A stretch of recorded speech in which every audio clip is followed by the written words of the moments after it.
Hello everyone, it is Nukon here. How's it going? And today I'm going to be bringing you a Protection Paladin guide for the patch 6.0.2, and this is with the current High Maul raid that's just come out, and I've just finished it on Heroic. I just cleared it, our guild, so I thought it would be the perfect time to bring out, as I have some experience in some of the raiding content, and I can talk to you guys a little bit about the best specs and the best talents for which boss fights and the like. So yeah, let's get started. So to begin with, what you'll want to do is have Mastery as your main stat priority. So as stat priority goes, it goes bonus armor is your main stat that you want to have, and for this you want to have it on all of your off pieces. So your rings, as you can see here, I got both my rings have it, both my trinkets have bonus armor, and your neck, and I think, yeah, and your back. These are the only pieces that can have bonus armor at the moment. So you obviously want to have on every single piece you possibly can. If you don't have two trinkets, that's fine, but if you can have at least one trinket with bonus armor and at least like one or two rings with bonus armor, and obviously your back and your neck, you want to have as much, basically you want to have as much bonus armor as possible. Secondly, your main stat that you'll be stacking on most of your gear is Mastery. Obviously, it won't be, with the gear, the way the gear is designed at the moment, you will not be able to get Mastery on every single piece, because there is only one, at the moment in High Maul, there's only one piece per set, item slot with stats, and the stats are not meant to match. So you'll see some, like, I've got some versatility, and then some of them have got Mastery, and then some have got some haste, so it's just a bit of a mismatch of gear. But what you want to do is you want to go for Mastery, and the reason why Mastery is your main stat is because it gives you a lot of stuff. It gives you it reduces the damage, or increases the damage reduction of Shield of Righteousness. Sorry, Shield of the Righteous, it's called, my bad. And it reduces the damage that you take from physical damage. So this is a huge thing. This is your Mastery, and this is like one of your main abilities, and your active mitigation that you'll want to stack up. So it reduces the amount of damage you take, which is a huge part of your playstyle as a tank. Also, your Mastery increases your attack power, and as a Paladin it increases your healing from Bastion of Glory, which is when you do Shield of the Righteous, you get a stacking buff that gives you more healing. And it also increases your chance to block in general. So this is why Mastery is so important. Obviously then your next stat is versatility, and then critical strike, and then bolt strike, and then haste. That is your stat priority. Okay, so moving on to glyphs and stuff now. So for glyphs, these are the glyphs that I'm running at the moment. I'm running Glyph of the Alabaster Shield. This is one of the best glyphs because it gives you one of the most damage outputs that you can possibly give, from as it gives you a big damage bonus on one of your main spells, Shield of the Righteous, and so this is a very important glyph. The next glyph is not so important, but it's quite good for doing damage. It's probably one of the better ones because, again, it's one of the only ones really that brings you extra damage. So, and this one makes your Holy Wrath do an extra 50% damage to targets with less than 20% health. Now the next glyph will be very optional, or situational, should I say, for certain fights. So for certain fights you might want to take something else, but for most of the, actually I think for every single fight I have used this specific glyph, and there's the Glyph of Divine Protection, and it makes it so instead of taking 40% reduced damage on your Divine Protection, it now does 20% magic and 20% physical damage. And this glyph is fantastic, and by far one of the best glyphs that they have out there. Some of you might find on certain fights you might want to swap, maybe on Korag or something, you're taking a lot of magic damage, then maybe you can take it off, but for the time being I think it's pretty much one of the best glyphs you can possibly have. Okay, so then moving on to talents. For talents, there's a few optional ones and there are a few mandatory ones. So for the first talent, I found Speed of Light is by far the best talent to take in terms of speed on most of the boss fights. So for example,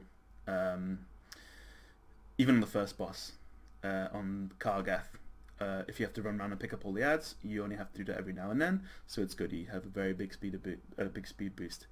On the last boss, Imperator, you have to run away with a debuff, otherwise you will wipe your raid. Again, that's only every now and then, so this is a very good speed buff. People might find that Long Arm of the Law is good. I usually prefer Long Arm of the Law, but for this raid I preferred Speed of Light. Pursuit of Justice is also pretty good, but again, it's like an optional choice and it's personal preference. But for me, Speed of Light has been better for this tier.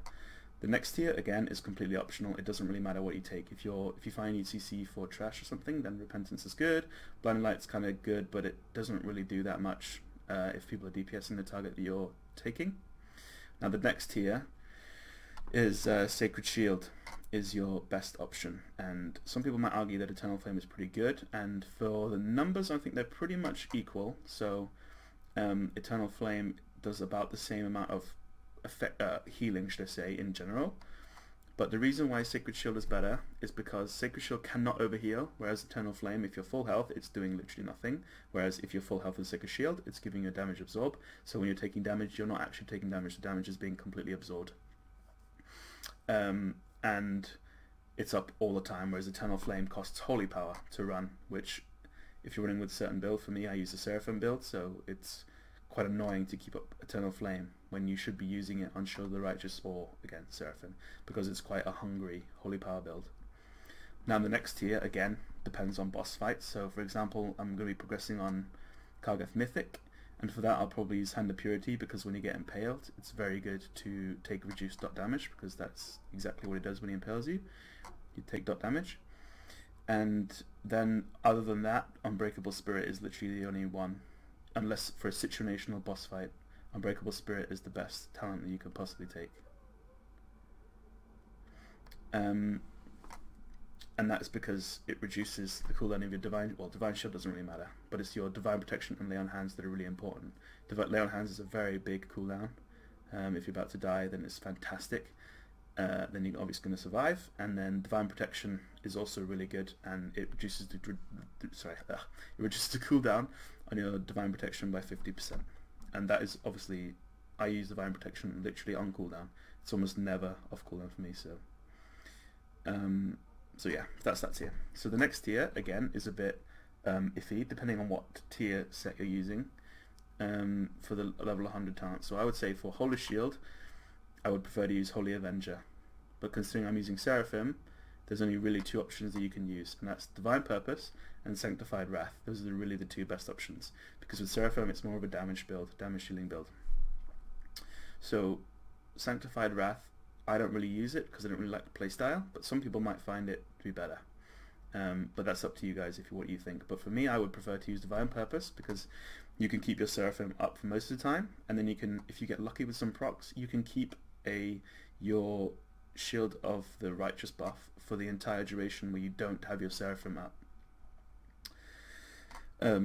So it's better. So for me, I prefer Divine Purpose, but you guys might prefer to use Sanctified Wrath, which is just as good. It's just you have to use your Holy Wrath. You have to use your Holy Wrath on cooldown, and I find it kind of annoying to have another spell that I have to use in order to generate more Holy Power. Okay, so moving on to the next tier. Execution said it's Light's Hammer or Holy Prism. So for me, I'd say Light's Hammer is my favourite option, and the reason for this is because you only have to use it once a minute. So if you're using Holy Prism, you have to use it on cooldown for it to be as effective as Light's Hammer. So for AoE situations, Light's Hammer is by far the best. It does so much damage. In dungeons, I do outrageous amounts of damage because of this spell. But if you want to use more healing and get more healing like constantly or consistently, then you need to do. Then Holy Prism is the one for you. Execution Sentence is kind of iffy and is never really used. So yeah. Now moving on to the last tier, the 100 tier, the more important tier. Empower Seals, I've never really used that, and I just don't think. Maybe later on in the expansion it's going to be quite good when you're on your heroic, well, your last mythic tier, it might be quite good. But for now, it's not really fantastic.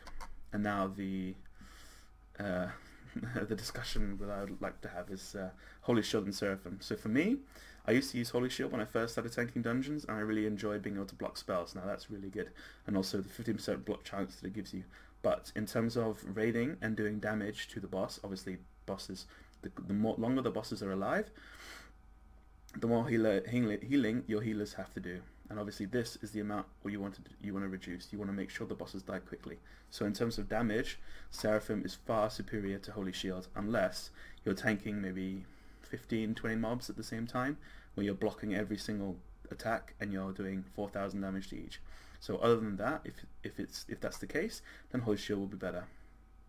Maybe the only fight really I can see Holy Shield being better on is Butcher, where you block, so you're taking less bleed damage from his attacks, because when you block the attacks, you don't take the bleed. So Seraphim, I find, is the best option to take for this, and it's once you get used to the rotation, for me, like, obviously it's just come out this expansion, so it's a completely new thing, and so for me, being used to the old Paladin style, I didn't like it, and I didn't adjust to it that well. But when I've actually had to fiddle around with it, kind of played around with the playstyle, I actually really love playing with the Seraphim build. So how the Seraphim build works, I'll talk a little bit about the rotation now as well. So how the Seraphim build works is when you don't have it up, you're pretty vulnerable, so you're quite squishy. So what you want to do is you want to keep your Divine Protection up during this time, and you want to save it for when you're taking damage without your Seraphim.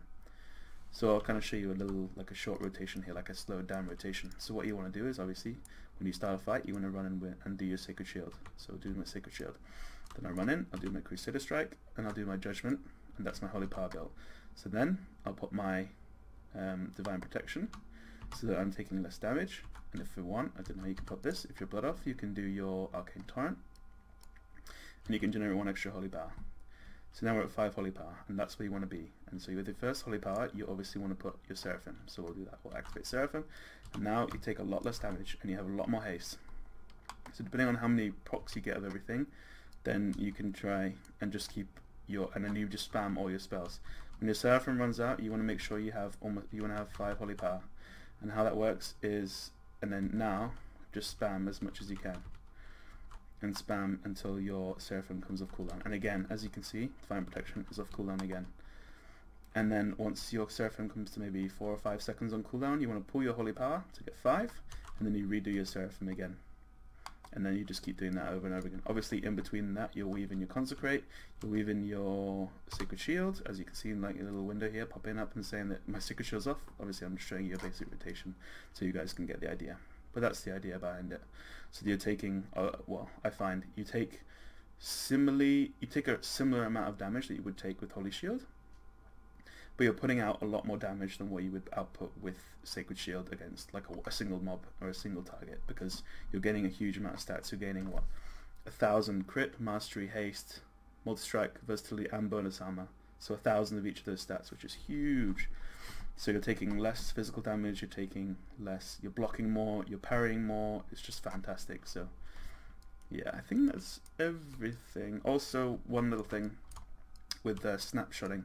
When you have Seraphim up, if you guys don't know what snapshotting is, but they apparently were supposed to have removed it, but they haven't removed it on Shield of the Righteous. So if I was to activate Seraphim now and show you this, right, my Shield of the Righteous buff will be at, let me see how much damage it does, 37% damage reduction. Okay, obviously that's without the mastery buff, so it'll be more when I have that. So let's try now. Without Seraphim, how much does it give me? It gives me 33. So as you can see, 33% damage. So with Seraphim, it gives me a 4% extra damage reduction. So what you want to do is when you have your Seraphim buff up, you want to make sure to keep your Shield of the Righteous rolling for as long as possible, because the damage reduction, as long as you keep your Shield of the Righteous buff up, will stay at the 37% even if your Seraphim's gone, if you can keep it rolling. Obviously, I got unlucky with some procs, so I couldn't show you the full rotation and to show how it keeps getting stacked. But basically, that's what you need to do. And thank you guys for listening to my guide. And I'm not sure if someone's invited me to a group, but it's cool. And see you guys later.